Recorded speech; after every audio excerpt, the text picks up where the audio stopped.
waiting. Good morning, Lauren. Good morning. I'm so happy to have you on today. Well, thank you for having me. I really appreciate it. You came on with this shining smile this morning, and I know that your message is just going to be just as shiny. Well, thank you. I really appreciate that. Lauren, you are quite an accomplished lady, and the areas that you've chosen to focus on inspire me because they tell us that it's okay to be ourselves, but more than that, it's okay to show ourselves. Um, so that's like something I want to jump up and down about because it's a message that everybody needs to believe, not just hear.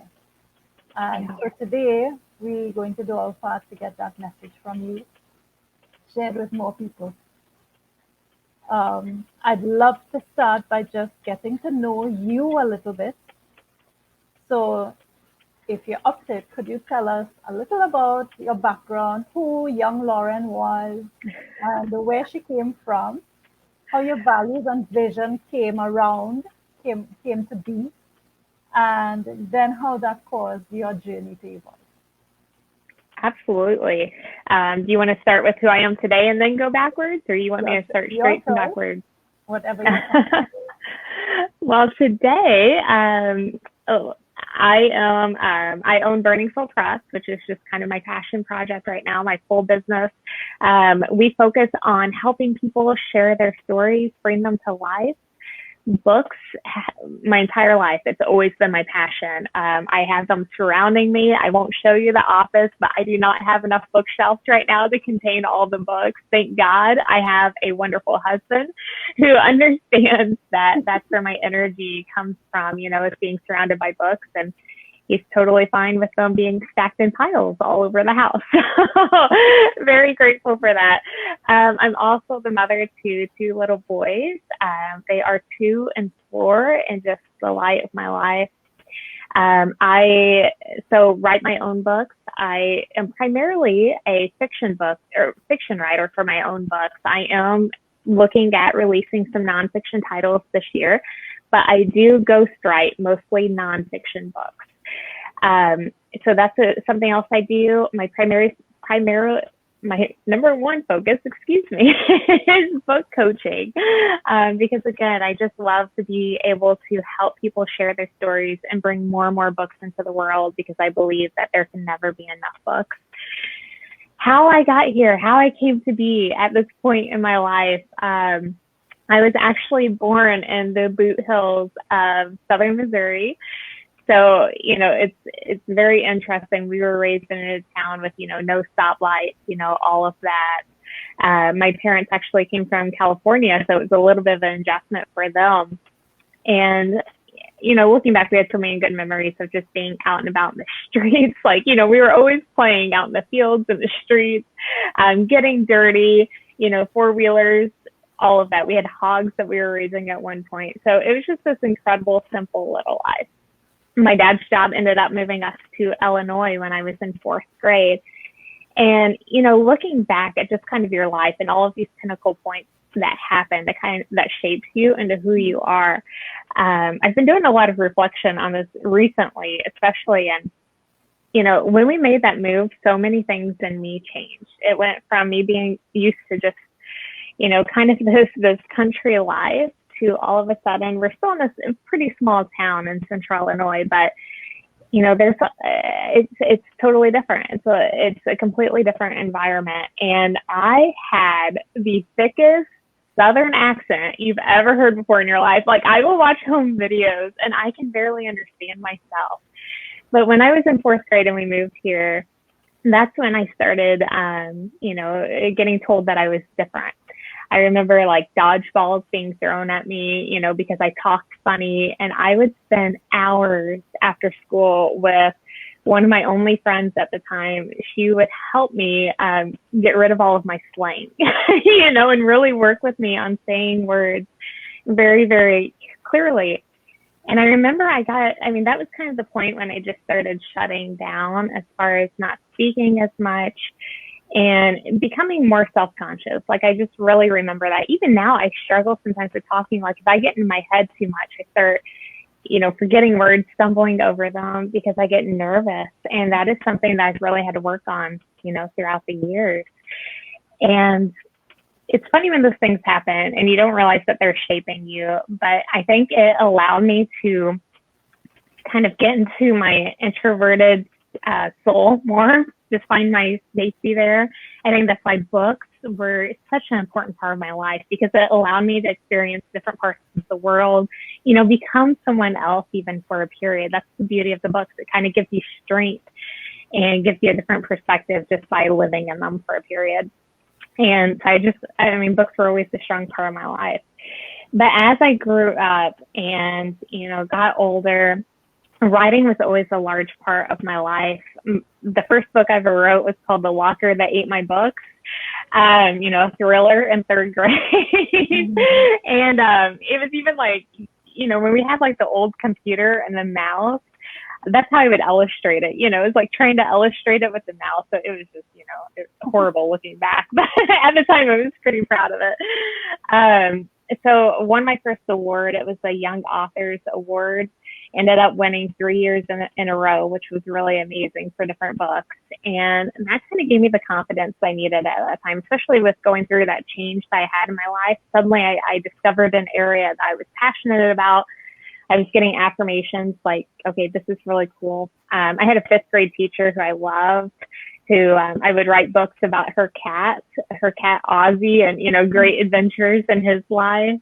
And it was just my outlet. It just really helped me through a lot of tough periods. And, as I got older, started going into high school, I lost some of that confidence in my writing, because it becomes then, it's not so much about being creative and having these great ideas and concepts. It becomes about the grammar. And that goes back to a lot of how I was raised and how, some of the things I really struggled with. And I noticed my confidence just sinking.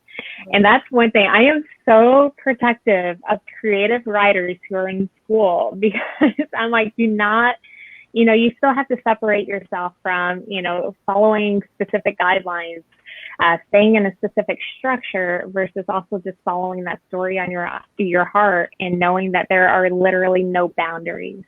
That's such a fine line to walk at that age. And, I got to the point where I was scared. I was so scared to share my stories anymore, because the last time I did, it was in English class, like my sophomore year. And I remember I read a story to the class, and, it was so emotional and people were crying. And I was like, wow, people get my writing. And then I get it back and it was like a C- from the teacher. And I'm just like, what? Like coming from I was pretty straight A student. So, that was like just a blow when I realized, okay, maybe I don't know what I'm doing after all. And so that was your first exposure to critical reviews versus. Yes, exactly. And so, at that time too, I was really going into songwriting. I had a lot of musician friends, and we would collaborate like at night. They'd play the music on the guitars, and I would write the lyrics. And, it was an incredible period. And even in college, I got accepted into a pretty amazing program where only 25 songwriters around the world, or musicians and songwriters, were accepted into the program. And I got in for my lyrics, which was amazing.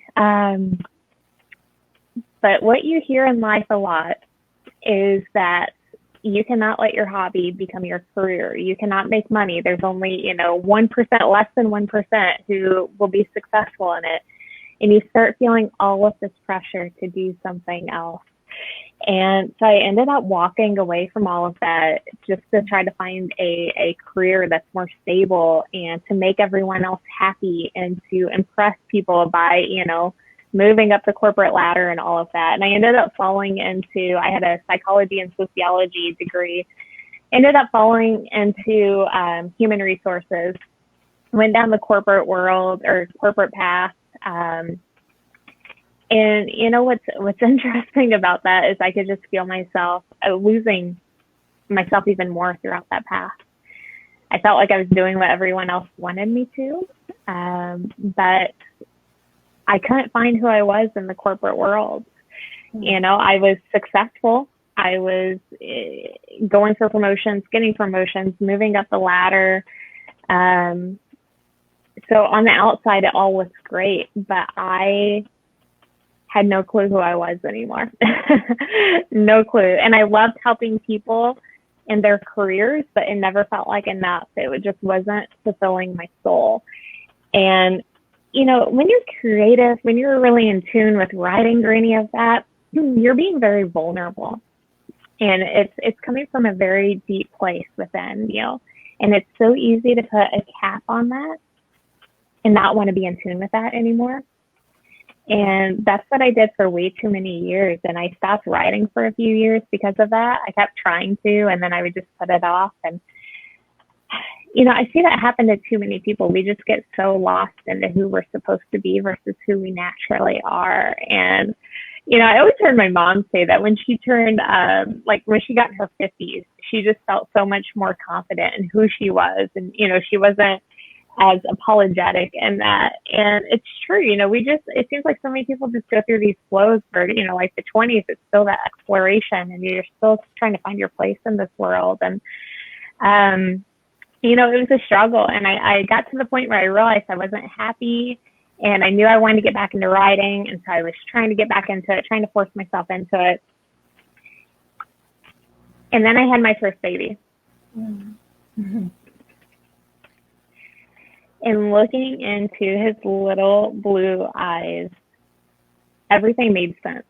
Everything made sense. Why we were put on this planet, you know, our purpose to impact other people, to share our stories with other people, to be who we truly are, because that is how we are able to have the best impact.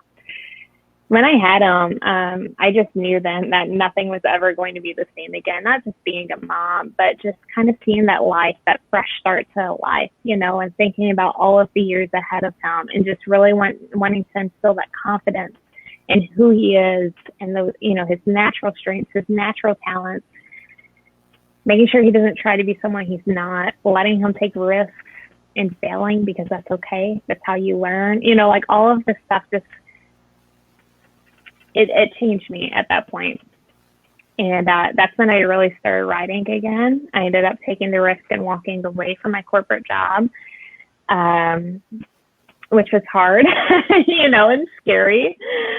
And then when I had my second baby 2 years later, that's when it changed even more.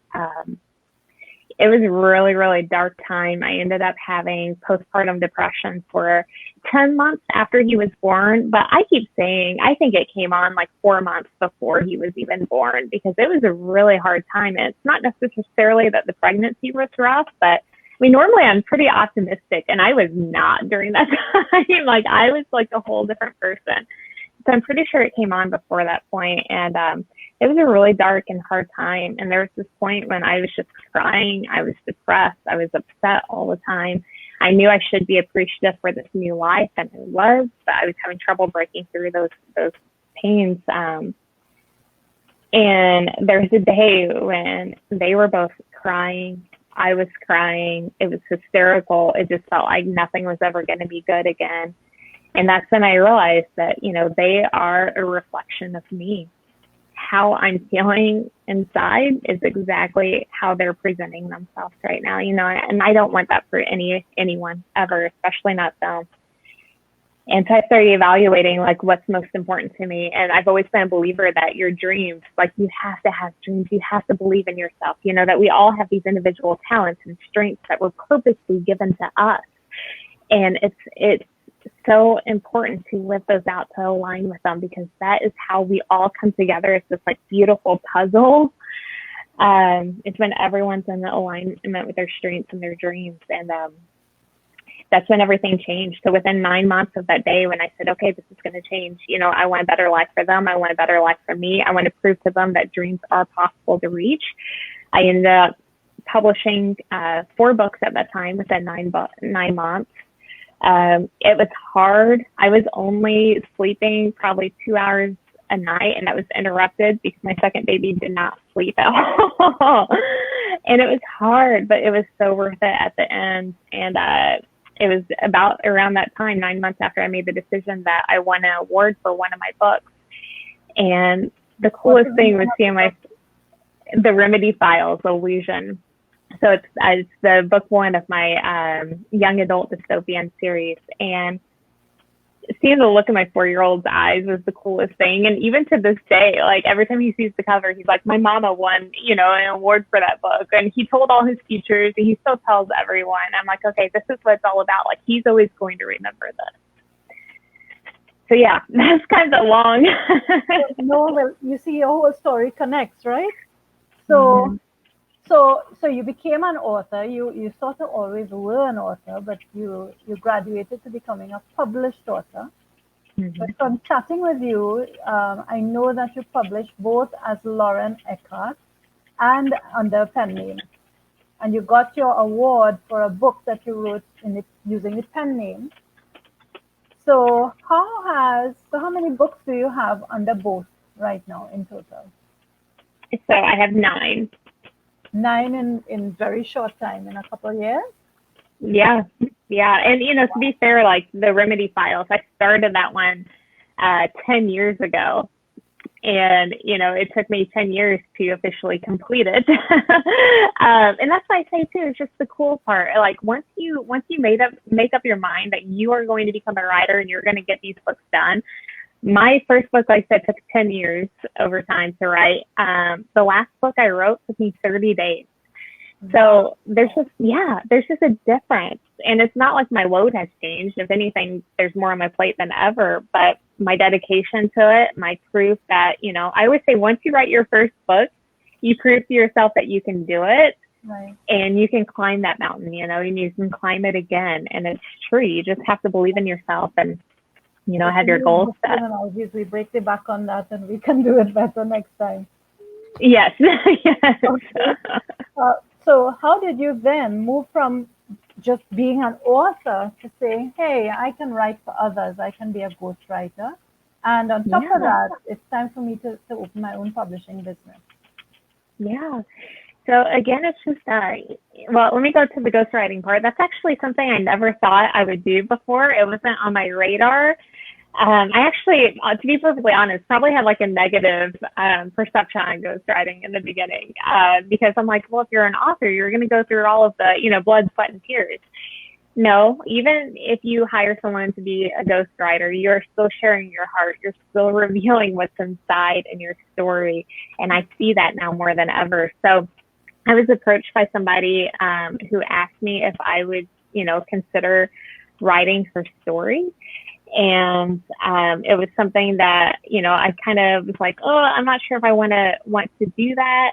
But then the more I thought about it, that's what's been funny about my path with those 12 years of human resources. I have done hundreds, if not 1,000 interviews in my lifetime. And I'm just good at it because I have this interest in knowing more about people. I'm so fascinated about people's lives and getting down to the heart and the soul of who they are.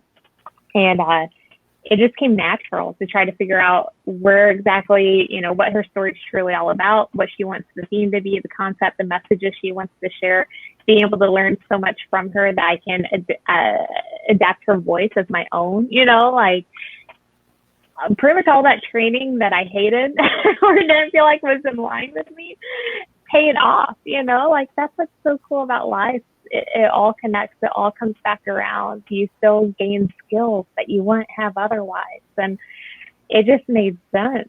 And sometimes I do like writing other people's stories more than my own because I'm so fascinated by them. So I primarily write memoirs and leadership books because I've got a strong leadership background too. So it's easy for me and something I'm, definitely passionate about.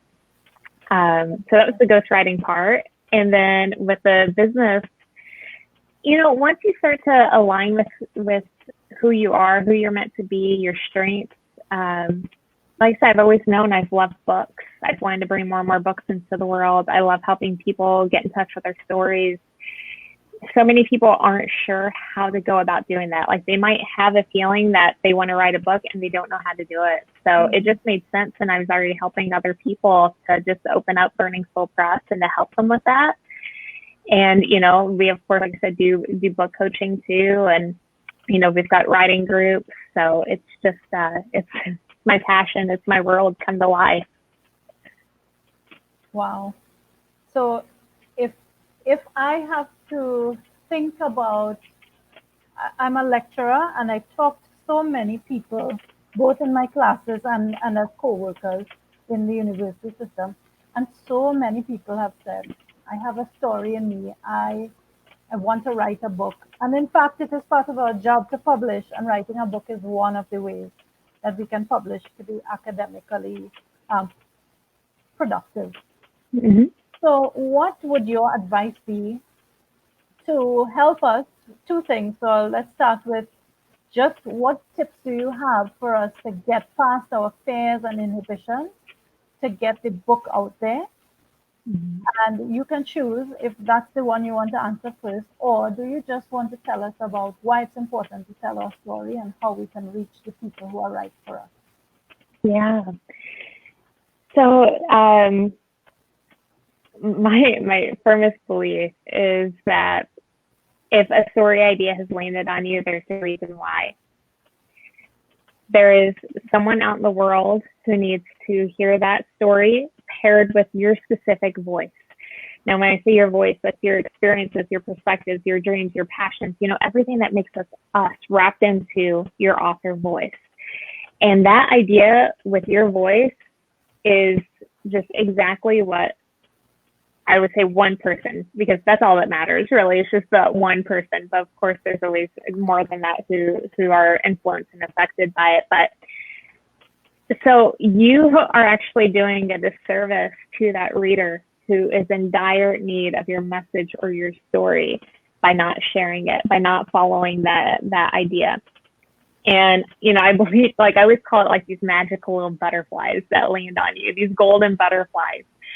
And so you have the choice, of course, to either, you know, say, okay, I'm going to do this. I'm going to get my message out to the world. Or if not, that butterfly has to go land on someone else, because it's more than just about you. It's about the reader who needs to receive your message. I remember, I remember reading a book called Big Magic. That's by the author of Eat. Yes, I love it. The news basically bringing this story to you. And and sometimes it would wait because it's so important for you to take that message and share it.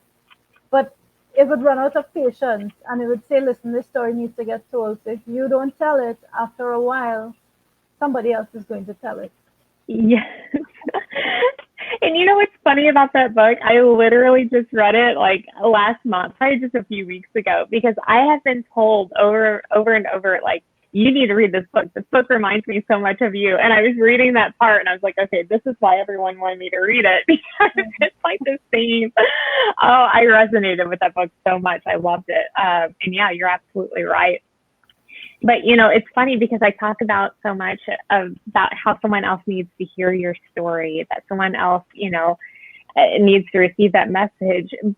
But the flip side of that is I always say, when you are writing your book, you cannot think about everyone else who's going to read it. So it's kind of contradictory.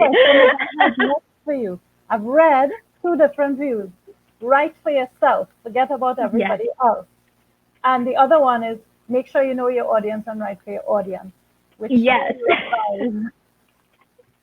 And that's why it contradicts, because the problem is when you're in that creative zone, if you start thinking too much about how other people are actually going to receive your words or your message, you get hung up and then you just don't do it. It's just these barriers that get put in your way one after another. So I say when you're actually in the zone, like there's all the planning and prepping, right? Like you want to make sure that you're reaching your audience and all of that. But when it comes to writing, you have to block all of that. At that point, it's just to get what's in your head out on paper. Like that's your only goal. No fair judgment, just you on the page. Be authentic. Yes. Yes. Yes.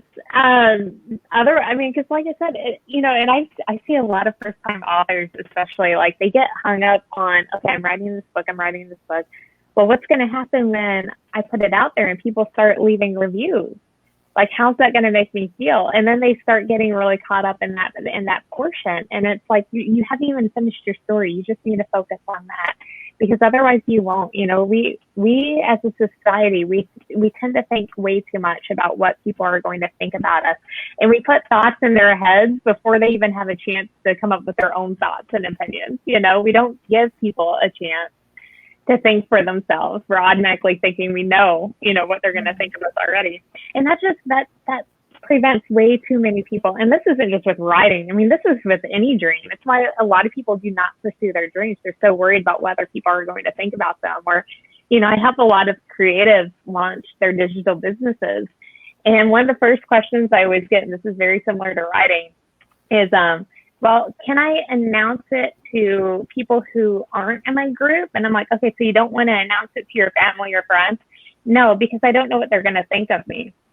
Well, it doesn't matter, if that's your passion, like none of that matters. And you're not giving them a chance to impact them if you don't present them with that opportunity to, form their own opinions. That's the same way with writing. So when you're writing, you just need to just take what's out here and put it on paper. And secondly, just know that whatever you put out that first time isn't always going to sound the greatest, and to not judge yourself while you're doing it. It needs to be a judgment-free zone all the way through. For free writing, just write it and you can. Yep, just write it. That's number one, because you can always go back and revise it later. I don't know if mine froze. Let's see here. Can you still hear me? Oh, perfect. We are here now, so let's continue. Is that good? Perfect. Good. Good. So yeah, just get it down and then you can revise it later. I mean, that's the beauty of it. So, and that's when you can start thinking more about how your message is going to be received. But first step is just get it out of you. And let me ask you, what about the order? Sometimes we feel that it has to be written chapter 1, 2, 3, 4, 5. Mm-hmm. You can write whatever comes to you in whatever order, and then you get to right? Yes. And, we always talk about the difference between like a pantser and a plotter. So, plotters are the ones who like to have that structure written out first. And so maybe that's a basic structure. Maybe it's just like, this is my 10 topics and then subtopics and all of that. Some people will take their outlines and pretty much write their entire books. And then, is that what you do? Yeah. I'm and then one person.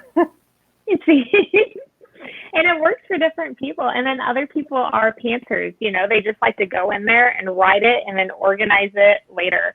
And that's one thing I always tell people, like, no matter what, you have to figure out what works best for you, because our minds are stimulated in different ways, and I get the question a lot. Well, this book that I read says to do it this way. Well, they're teaching you how to do it that way because they need something to teach. It doesn't mean that's the only way to do it. And if you find yourself not completing a book because you're trying to stick with a specific style or technique, you got to move on past that, because again, you won't get anything written. So it's just you have to experiment if this is your first time and figure out what works best for you. But then after that, just adopt it and embrace it and, run with it, and don't listen to what everyone else is telling you about how you need to write. Right. So what do you feel? I think that if we do something for the first time, failure is almost inevitable, meaning that we will make mistakes. Giving ourselves permission to make mistakes is important. How does that play into the tips that you're giving us about writing our own story? Yeah. Again, that's the beauty about when you're creating something. If it doesn't work the first time, you fix it and you do it again. You don't, it's not just a one time and you're done. Mm-hmm.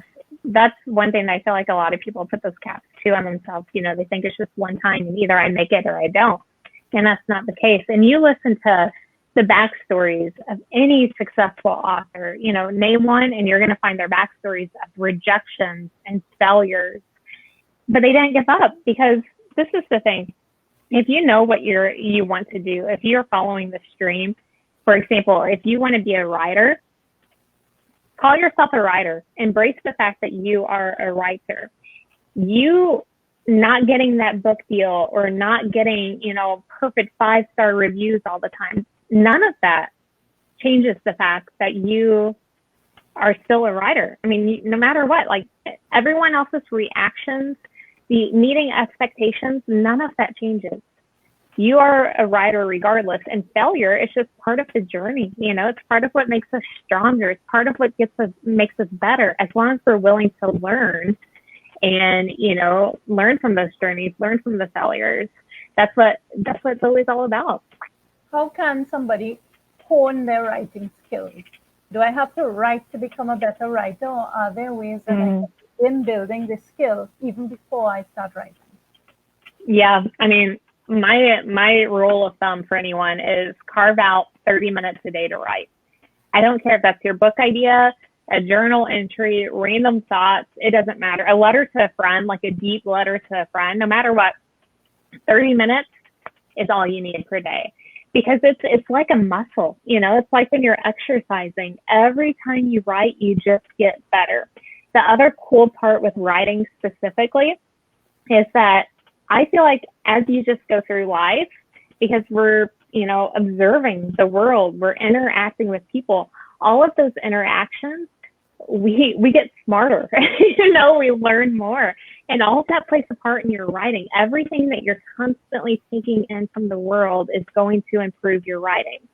So especially if you are writing 30 minutes a day, I guarantee you, even in 2 weeks, you're going to be a better writer in 2 weeks than what you are today. It's just part of, how writing works with life, and it's really beautiful in that way. It's just this dance, and you just get better and better the more you do it. I know I'm biased when I say this because reading is a big joy for me, and I actually have pictures of libraries saved in my photo album because that's what I aspire to have. But I think that reading also helps writing so much because you understand how to build your ideas, how to construct your sentences, how it flows. So what would your advice be for somebody who maybe doesn't read so much? A lot of my students, they're millennials, and they tell me, Miss, we don't really read whole books very often. How could somebody, because they still have lots of stories that they have to tell and plenty of value to give through books, how could they get exposure to reading in more accessible ways than picking up a whole book that they feel is overwhelming? Yeah. My first question about that is just why do they feel like they aren't readers? Because that's the beauty of the book world. There are books for every single type of person out there and every single type of interest, from nonfiction to fiction and all of the genres that break down in between. You know what? Even picking up a magazine and reading articles, that's what I mean. There are so many different ways to read and just learn about styles and how people, reveal.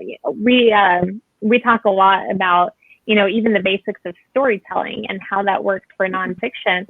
And it's just the buildup, right? It's about how you deliver the content and, really make a bang and keep people interested throughout the stories.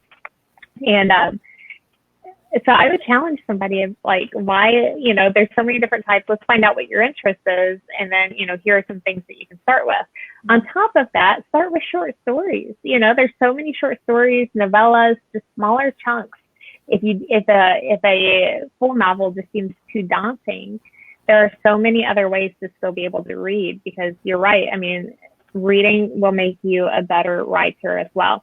Stephen King, I'll admit I'm not a big thriller fan, so I don't read a lot of Stephen King, but I still force myself to because he's so genius and he's been around forever. But one of my favorite books, writing books, if you're looking for a writing book to start out with, On Writing by Stephen King. It's kind of his memoir filled mixed with a writing tip book.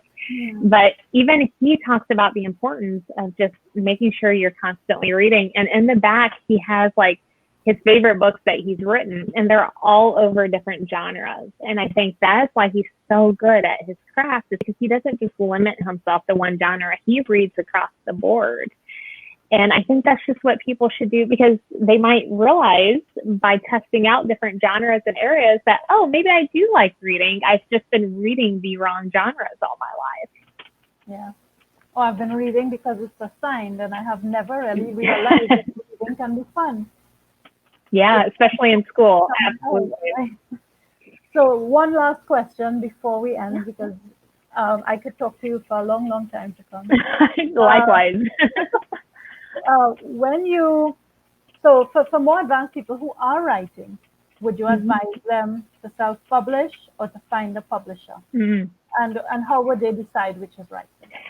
Yeah, that's a great question. So it's definitely all going to be a personal opinion. So usually when I'm talking to people about what the best path to go down, it comes down to what's most important to them. A lot of people right now are writing books to support their businesses, for example. And if that's the case, they usually want them done quicker.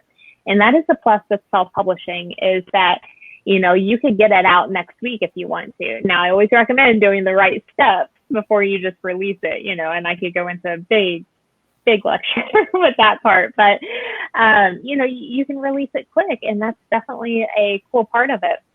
Okay. Traditional publishing is a process. Like, not only do you have to go through the work of querying lit agents, but then, you know, a lit agent has to submit it to a publishing house, and sometimes publishing houses have open, you know, solicitations, which is cool too. But it's still going to take time because they go through their own editing process. And so I usually say with traditional publishing, it's going to be anywhere from like 1 to 3 years before it's actually released. So if time is an issue, self-publishing is going to be your route. The other benefit with self-publishing is that if you're very protective of keeping everything yours, you want full say in the cover design and the messaging. You don't want any part of your story changed, you know, outside of what an editor has recommended. You know, self-publishing is going to be the way to go.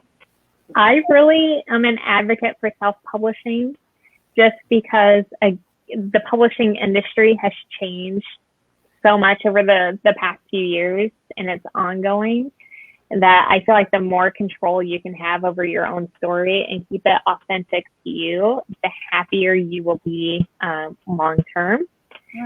But there are some perks, like, you know, you have their platforms that you can tap into. They are handling, you know, getting your book distributed to bookstores and all of that. So it depends on your values and what you want. So I heard about one guy, his name is Dr. Bradley Nelson, and he wrote the book Emotion Code. And I think he self-published his book. Because Did he really? Nobody wanted to publish his book in the beginning. If I'm not making a mistake, it was him. So he self-published his book because it was a little bit out there at the time that he wanted to publish it. And now he has publishing houses coming and saying to be published for you. They would love to do the newest edition, etc. So even if we decide to go self-publishing in the beginning because you're not recognized, because it's hard to make your pitch and be accepted by a publishing house, if you're good, it doesn't stop the potential for you to get a future edition published in the traditional way. Is that true? Yes. I always want to say that there are, you know, there's no such thing as impossible. So, I mean, those cases do arise. You need to have a hefty following, though, in a movement like he's had with the Emotion Code for that to be successful. But I mean, even with fiction books, it happens too. If, you know, there's a lot of, you know, social gab about it, you know, a publisher's going to want to swoop in and, you know, pick it up. Guy, I forget his name, but Wool was the name of the book that he published, and he self-published it, right? But it ended up being extremely, extremely popular. Yes. Yep. And you can still get, I mean, even with self-publishing, there's many self-published books out there who have been picked up with like movie deals and that sort of thing too. So, I mean, the environment is just changing completely. And I honestly believe in a few more years, like indie publishing is going to be even bigger because there are actually a lot of organizations out there right now who are backing indie authors and with no pay. They're just doing it because they're passionate about it. They're supporting indie authors and helping to promote them and get their names out there. So I feel like that's just going to be ever changing in the next few years in a good way. So I'm looking at the comments on Facebook, and one of the questions is, would it be possible to write my book using my Facebook and WhatsApp statuses. Now, this is from a friend of mine who has traveled the world and now lives, he used to be in Trinidad and he now lives in the UAE. Um, he is a mechanical engineer but has done amazing, amazing work all over. And now he travels the world. He calls himself an edutainer and he shares his what he's learned all over the world and the cultures of the different places he goes with everybody. So it's really a snapshot of the world that comes across in his status that Yeah. he wants to know if he could take those statuses, which are not just a line, and write a book from compiling those. Yeah, absolutely. I feel like a memoir would be very good with those statuses like that. What you would need to do in that case is choose a specific theme that carries you throughout the entire book. So maybe it won't be all of your statuses, but only those that are in line with that theme, the Right. message that you want a reader to take away at the end of your book. And, really a memoir, there's two different ways that a lot of people write them. Either one, it's like a recap of the specific moment in time as though you're like talking with a friend and saying, hey, this is what happened to me. The other way to go about writing it is as though it's, those full snapshots. You're just hopping right into the memory, probably similar to what those statuses look like. And you could take those and that could be your frame throughout your memoir. And then if you want to add more and describe more, you definitely can. But that's a great way to at least get an outline going for a memoir. That's wonderful. So then some It reflection. sounds really interesting. Oh, very cool. Yeah, he has had a very, very interesting life. Wow. Yeah. And he's a wonderful guy, so I would love to see his book. Okay, so Lauren, I have loved what you've said. You slipped when you said that there's a whole nother conversation to have around how to publish. So Mm-hmm. here's my question. Are you up to interview number 2 at some point to talk about the ins and outs of publishing and the secrets of Sure. publishing and building that? Yeah. It's a bit more technical, but I'm more than happy to. Yeah, Absolutely. because I'm also looking at the comments and somebody else said, this is great, want it to go longer. Oh. So that's my husband actually. So, Oh. so apparently, You know how I feel about him. I'm a fan. Sean, she says she's a fan because I told her about you. Mm-hmm. So I look forward to that so much, Lauren. You have lit a fire in me. I've written Oh. and lost most of a book already. I lost it all when everything crashed. But the story sits in you, so it gets to come out, and version 2 might be a little different, but it might be a little more authentic. So I can't wait Yeah. because I think lots of us have a story in us, and all we need is to push away the fear of failure and the fear of success and the Yeah. fear of being judged. Because my big one, you talked about it, is what will my family think? Mm-hmm. Will I hurt somebody in what I say? If your intention is not to hurt and you are being authentic, I do not think that you will decimate your family. And if they love you, they will understand. So I'm Yes. trusting those things. Any last Yes. words from you as we close, Lauren? No, it has been such a joy. Thank you so much for speaking with me. I just want to talk to you all day, like you said, even as before we got started. Just thank you, everyone, for listening to and being a part of this today.